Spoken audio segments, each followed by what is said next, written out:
त्यामुळे जन आपल्याला मिळालेल्या वेळेचा योग्य उपयोग केला आणि जो काळावर स्वार झाला त्याला यश मिळतं, ही साधी सोपी यशाची व्याख्या आहे. ही सगळ्यात महत्त्वाची गोष्ट.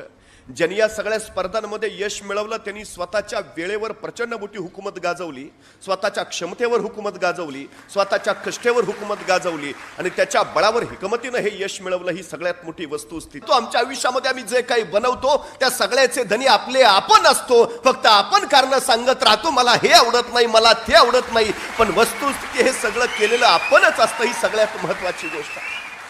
त्यामुळे निश्चितपणे या सगळ्या गोष्टींचा विचार करताना काही गोष्टी आपण प्रामुख्याने लक्षात घ्यायला हव्यात.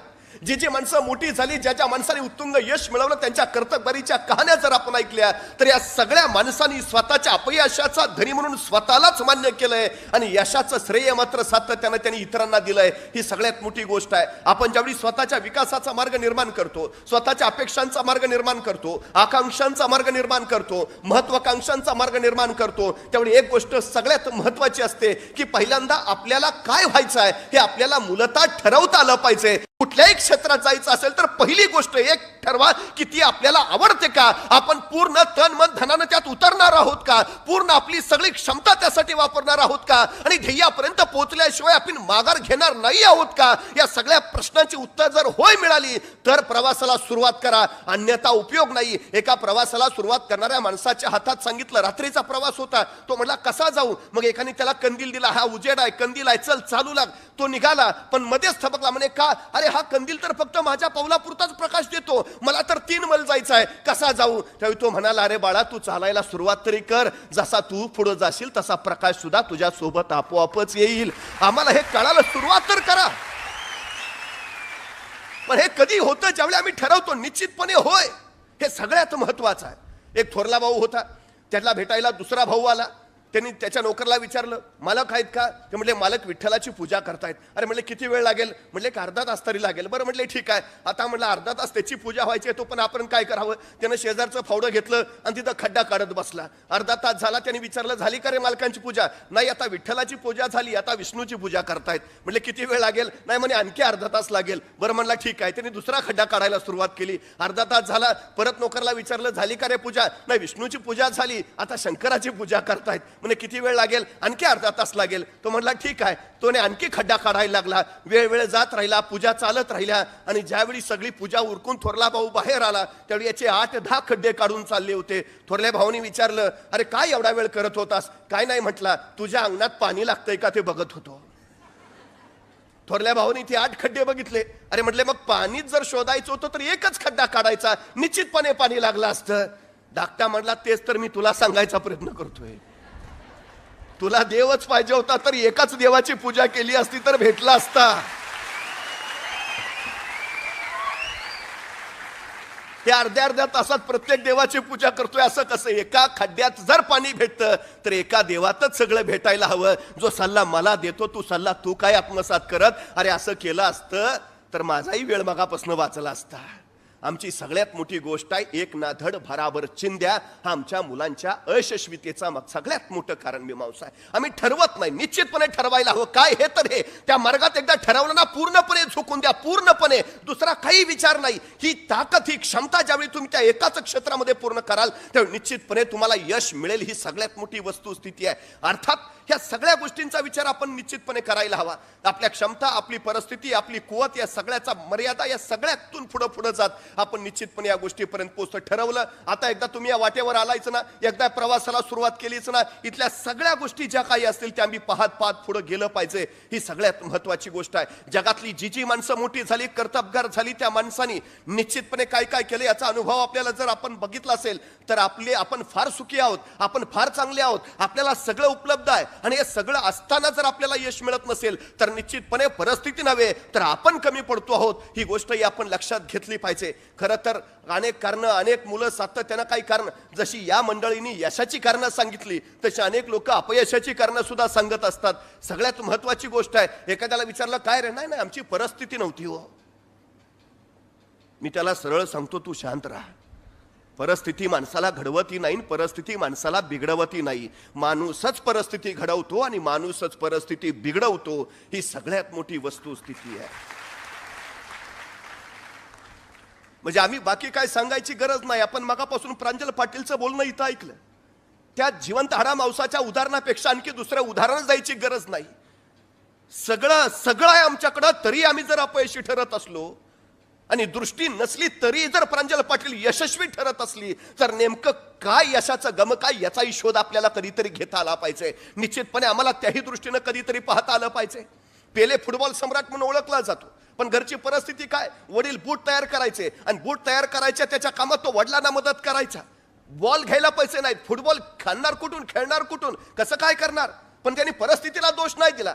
त्यांनी पायमोजे काढले, त्या पायमोजीत कागदाचे ठिगळे टाकायचा, कापडाचे ठिगळे टाकायचा, त्या पायमोज्याचा बॉल करायचा आणि त्या फुटबॉल त्याला करून तो खेळत बसायचा.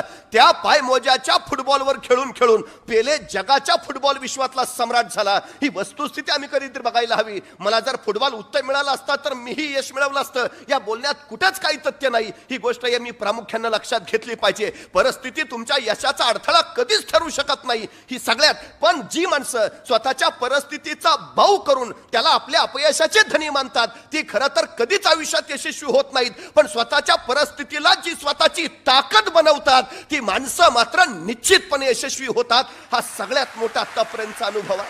हे सगळ्यात मोठं. आम्ही स्टीव्ह जॉबचं नाव घेतो. आयफोनचं निर्माण ज्यांनी केलं, आयपॅडची निर्माण केलं, सगळं ऍपलचं निर्माण ज्यांनी केलं तो स्टीव्ह जॉब्स. परिस्थिती काय त्याची, शाळा सोडून दिली 7वीत, नाही मला हे आवडतच नाही, मला जमणारच नाही. घरची परिस्थिती बेताची, करावं काय. म्हणजे हरे कृष्ण मंदिरात तो वार लावून जेवायचा तो स्टीव्ह जॉब्स. खायचे वांदे होते त्याचे, पण तो आज जगातला सर्वोत्तम श्रीमंत झाला.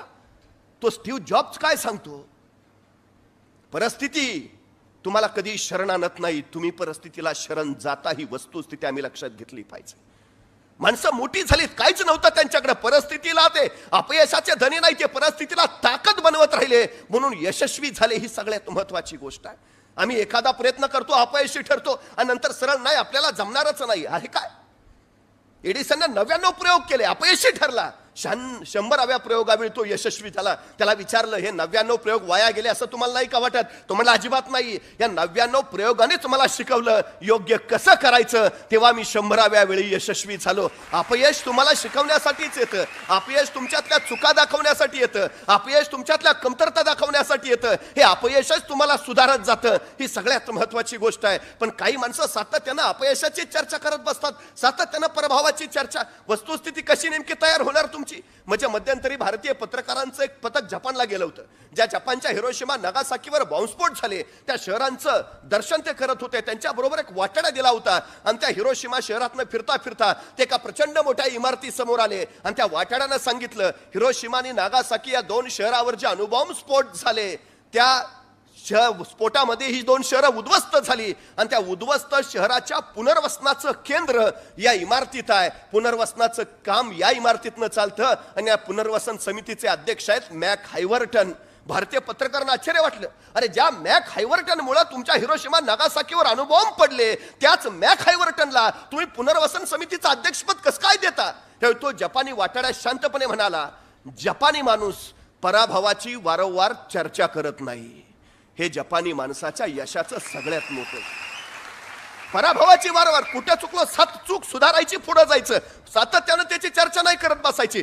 जपान सगळ्या क्षेत्रामध्ये का पुढे आहे याचं कारण सगळ्यात ती माणसं पराभवाला फार महत्वच देत नाहीत. महत्व द्यायचं झालं तर विजयाला महत्व द्या, महत्व द्यायचं झालं तर तुमच्या यशाला महत्व द्या. पराभवाला कसलं महत्व देता? हा त्याच्यातून शिका, सुधारा आणि पुढे चालू लागा. हा सगळ्यात महत्वाचा विषय. एक वाट बंद झाली दुसरी वाट नाही असं होत नाही कधी. निश्चितपणे आपण काही गोष्टी लक्षात ठेवल्या पाहिजेत. एका क्षेत्रामध्ये घुसला, चालत राहिला तर पोचल्याशिवाय माघारी फिरायचं नाही. ही भूमिका जोपर्यंत तुम्ही घेत नाही तोपर्यंत तिथं पोचत नाही. ज्या माणसाकडे दुसरे पर्याय उपलब्ध असतात ती माणसं त्या क्षेत्रामध्ये कधीही यशस्वी होऊ शकत नाहीत. ही सगळ्यात मोठी गोष्ट आहे. म्हणजे आमचा तानाजी कोंढाणा घ्यायला गेला आणि लढता लढता तानाजी मरला आणि बघता बघता सगळं मग आपलं मराठी सैन्य पळून यायला लागलं. आता किल्ला गेला, तानाजी मेला. त्यावेळी तानाजीचा भाऊ सूर्याजी त्यांनी काय केलं, गडावरनं खाली उतरणारे दोर पहिल्यांदा कापून टाकले. आता लढा नाहीतर गडावरनं उड्या टाकून मरा, 2च पर्याय ठेवले. मराठी सैनिकांनी मरणं नाही लढणं पसंत केलं आणि कोंढाणा जिंकला. परत फिरायच्या सगळ्या दोऱ्या पहिल्यांदा कापून टाका. यायचंय ना इकडं, सगळे दोर कापून टाका. कारण जोपर्यंत तुमच्याकडे पर्याय आहे तोपर्यंत तुम्ही पूर्ण ताकदीनं पूर्ण क्षमतेनं त्या रस्त्यावर चालूच नाही शकत. ही सगळ्यात मोठी गोष्ट आहे. एकदा घुसला ना सगळे रस्ते कापून टाका, सगळे दोर आता फिरायचं नाही. जोपर्यंत जिंकत नाही तोपर्यंत फिरायचं नाही. ही गोष्ट आपण निश्चितपणे लक्षात घेतली पाहिजेत. ठीक आहे, वाटेत काही सांगणारे भेटतील, जसे उत्साह वाढवणारे भेटतात तसे उत्साह कमी करणारे सुद्धा भेटतात. ही सगळ्यात महत्वाची गोष्ट आहे ना. अनेक असतात, त्यात फारसं काही नाही. पण एका माणसानं एका पर्वताच्या सुळक्यावर पाऊल ठेवलं, तो तिथून खाली उतरला आणि सगळ्यांनी त्याला विचारलं, अरे कसं काय जमलं तुला, कसं काय जमलं तुला, कसं काय जमलं तुला. म्हणे का नाही नाही अरे तिथं कुणी जाऊ शकत नाही, तिथं कुणी जाऊ शकत नाही, तुला कसं काय जमलं. तो शांतपणे म्हणाला, तिथं कुणी जाऊ शकत नाही हेच मला माहिती नव्हतं म्हणून मी पोहोचलो. अनेक गोष्टीत अज्ञान फार महत्वाचं असतं. तुम्हाला फार ज्ञान झालं ना मग तुम्ही अर्ध्यातच माघारी फिरता. आणि अनेक जण असतात फार ज्ञान द्यायचा प्रयत्न करतात, असं कर तसं कर. त्याला सांगूच नका, त्याला त्याच्या मार्गाने जाऊ द्या. फुलपाखराला उडता येत नाही. काय येतं? फुलपाखराला उडता येतं, पण जैवशास्त्रानुसार फुलपाखराच्या शरीराची रचना अशी आहे की फुलपाखरू उडूच शकत नाही. त्याचं शरीर उडू शकत नाही. ते म्हणजे कुठल्याही जीवशास्त्रज्ञाला विचारलं फुलपाखरू उडेल का, नाही. त्याच्या शरीराची रचना अशी आहे, तो उडू शकत नाही. त्याच्यात नैसर्गिक गुणच नाही उडण्याचा, तरी तो उडतो का? कारण फुलपाखराला जीवशास्त्राचा सिद्धांतच माहित नाही.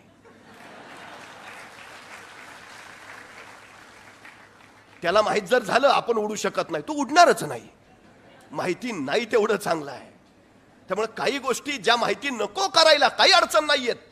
स्वतःचे मार्ग निर्माण करा, स्वतःच्या वाटा निर्माण करा. रुळलेल्या वाटेवरनं जाऊच नका. अनेकांनी चालून चालून वाटा मळून गेल्या, त्या तिथं काही नाही. नवी वाट शोधा. नवी वाट सापडली नाही तर स्वतःची वाट स्वतः निर्माण करा आणि स्वतःच्या आयुष्याची वाट घडवा. हा सगळ्यात महत्वाचा विषय आहे. का जावं, मी सगळे जात आहेत त्याच रस्त्याने वेगळ्या वाटेनं जाईन, माझी स्वतःची वाट मी नवी तयार करीन. ही सगळ्यात मोठी भूमिका आता आम्हाला घेता आली पाहिजे. हा सगळ्यात महत्वाचा भाग. एक रस्ता बंद झाला, आम्ही चार चौघांना विचारत राहतो आता कुठल्या वाटेनं जाऊ. अरे तू शोध ना दार, तुझे अनुभव कारणी लाव ना, तू धडका मार ना, फुटू दे ना डोकं तुझं, जखमा होऊ दे ना, तुला कळू दे ना वेदना काय असतात. त्याच्याशिवाय यश सोनं जळाल्याशिवाय उजळत नाहीच आहे कधी. ते जाळून तावून सुलाकून काढावंच लागतं, त्यावेळी त्याचा उजळपणा बाहेर पडतो. तुमच्यातलं कसं बाहेर काढायचं असेल, तुमच्यातलं कौशल्य बाहेर काढायचं असेल, तुमच्यातल्या क्षमता बाहेर काढायच्या असतील तर तुम्हाला संकट आलीच पाहिजेत. त्यातनं तावून सुलाकूनच तुम्ही बाहेर पडणार आहे, उजळून निघणार आहे. हे फार महत्वाचं आहे. अनेक लोक सांगतात नाही पण ते माझ्याकडे हे नाही ना, पण ते माझ्याकडे ते नाही ना, परिस्थिती अशी आहे ना.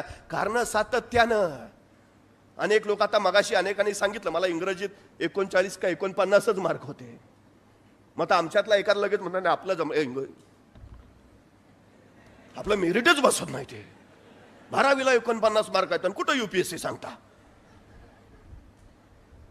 नाही, 40% मार्क पडलेले सुद्धा UPSC पास झालेत. शेवटी आयुष्याचा एक पोक्तपणा असतो, एक परिपक्वपणा असतो. तुम्ही 10वीत असाल त्यावेळी तो येईलच असा नाही, तुम्ही 12वीत पोहोचाल त्यावेळी तुम्हाला तो जमेलच असा नाही.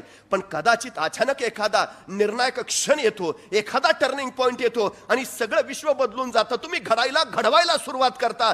तो कधी बिंदू येईल तुम्हाला सांगता येत नाही. चालत राहणं आपलं काम आहे. हा क्षण निर्णायक कधी तुमच्या आयुष्याला कलाटणी देईल सांगता येत नाही. त्या क्षणाची वाट बघणं आणि आलेल्या संकटाचं संधीत रूपांतर करणं हे फक्त आम्हाला जमलं पाहिजे. ज्या माणसाला स्वतःवर प्रेम करता आलं ना, जो माणूस स्वतःच्या प्रेमात पडला ना, बघा ना प्रेमात पडल्यावर काय काय होतं. म्हणजे आपल्याला कुणी पाहणारं नसेल तर कपड्याकडे आपलंच लक्ष नसतं, पण कुणी पाहणार आहे म्हटल्यावर अप टू डेटच सगळं लागतं. मॅचिंग झालं पाहिजे. म्हणजे सगळ्याच गोष्टी का, तिला आवडलो पाहिजे. तिला आवडण्यासाठी जेवढं सगळं करताना तेवढं सगळं स्वतःला आवडण्यासाठी कधी केलंय का हो?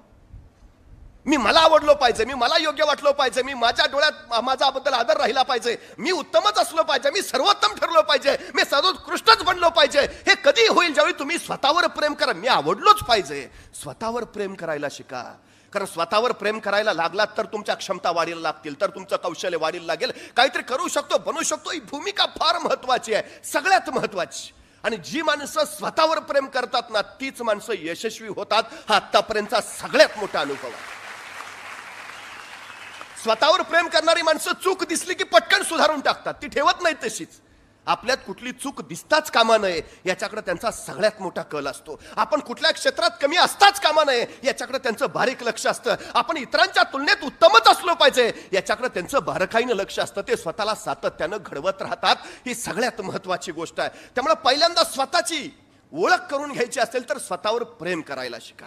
सगळ्यात महत्वाचं करायचं ना प्रेम, ध्येयावर प्रेम करा. काय व्हायचं आहे? कलेक्टर व्हायचं आहे, SP व्हायचं आहे, काय व्हायचं आहे एकदा ठरवा आणि त्याच्यावर इतकं तुटून प्रेम करा की बस ते मिळालंच पाहिजे, प्राप्तच झालं पाहिजे तुम्हाला, दुसरं काही नाही, सुचलंच नाही पाहिजे काही बाकी.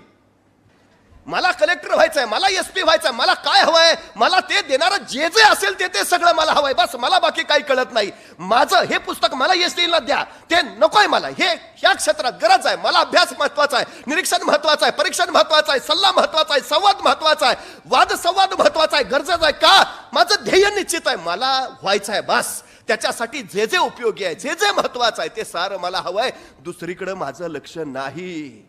आम्हाला ते मिळवता आलं पाहिजे. सगळ्यात महत्वाचं आहे, ते सगळ्यात गरजेची गोष्ट आहे. इतर जे काही देतात त्याच्यापेक्षा थोडं अधिक द्यायला शिका.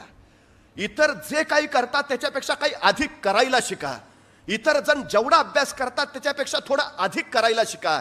इतरांचा व्यासंग जेवढा असतो त्याच्या काही पटणं थोडा अधिक करायला शिका. इतरांना जे यश मिळालं नाही ते तुम्हाला थोडं अधिक मिळेल, कारण तुम्ही त्यांच्यापेक्षा काही अधिक केलं आहे. ही सगळ्यात महत्वाची गोष्ट आहे.